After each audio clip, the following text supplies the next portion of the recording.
கர்த்தர் உங்களுக்காக அல்லேலூயா அல்லேலூயா.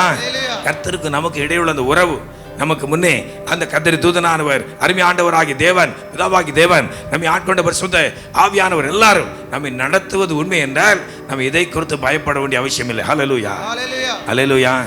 இந்த நாளில் அதை குறித்து ஒரு சில வசனங்களை நாம் தியானிக்க போகிறோம். யோவான் 8ஆம் அதிகாரம் 46வது வசனத்தை ஒரு வாசிங்க.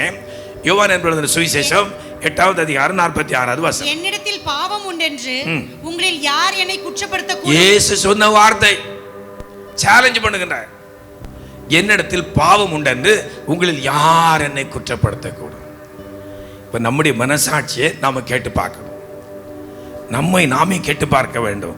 நான் வேத வசனத்தின்படி, பெருமானத்தின்படி, கர்த்தரி வார்த்தையின்படி நான் குற்றமற்ற மனசாட்சியோடு காணப்படுகிறேன். அல்லேலூயா அல்லேலூயா என்று நாம் நம்முடைய மனசாட்சியை கேட்டு பார்க்கும் பொழுது இயேசு சொன்ன அந்த வார்த்தையின்படி நாம் நம்முடைய மனசாட்சியை கேட்டு பார்க்க வேண்டும். இப்படி வெற்றியுள்ள பரிசுத்த வாழ்க்கை வாழ்கிற தேவனுடைய பிள்ளைகள் தைரியமா சொல்லுவார்கள், எனக்கு விரோதமா யாருமே வர முடியாது. அல்லேலூயா. எல்லாவற்றையும் கர்த்தர் பார்த்து கொள்வார். விரோதமா எழும்புவாங்க, குண்டமா எழும்புவாங்க, ஆனா கர்த்தர் பார்த்து கொள்வார். அல்லேலூயா. ஏன்னா நான் யார் கூட ஐக்கியமா இருக்கேன்? என் ஆண்டவராகிய தேவனோட ஐக்கியமா இருக்கிறேன். அல்லேலூயா அல்லேலூயா. அதே யோவான் என்பது சுவிசேஷம் 8ஆம் அதிகாரம் 29வது வசனத்தை வாசிங்க. என்னை அனுப்பினவர், இயேசு சொல்லுகின்றார், என்னை அனுப்பினவர் என்னுடனே கூட இருக்கிறார், என்னுடனே கூட இருக்கிறார். பிதாவுக்கு பிரியமானவைகளை, என்னை அனுப்பின அந்த பிதாவுக்கு பிரியமானவைகளை நான் எப்பொழுதும் நான் எப்பொழுதும் டே பை டே எப்பொழுதும் செய்கிறபடினால் அவர் என்னை தனியே இருக்க விடவில்லை. இதுதான் கிறிஸ்தவ வாழ்க்கை. என்னை அனுப்பினவர் என்னோடு கூட இருக்கிறார். பிதாவாகிய தேவன் இயேசுவோடு கூட இருந்தார்.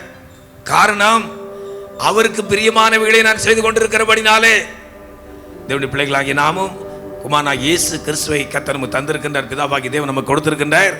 அந்த இயேசு ரத்தத்தினால் மீட்கப்பட்டிருக்கிறோம். அந்த இயேசு நமக்குள்ளே இருக்க வேண்டும். அல்லேலூயா.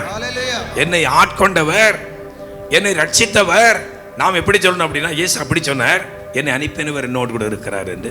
நானும் நீங்கள் எப்படி சொல்ல வேண்டும் என்றால், என்னை ஆட்கொண்டவர், என்னை ரட்சித்தவர் எனக்குள்ளே இருக்கின்றார். அல்லேலூயா. இம்மானுவேலராய் எனக்குள்ளே இருக்கின்றார். அல்லேலூயா.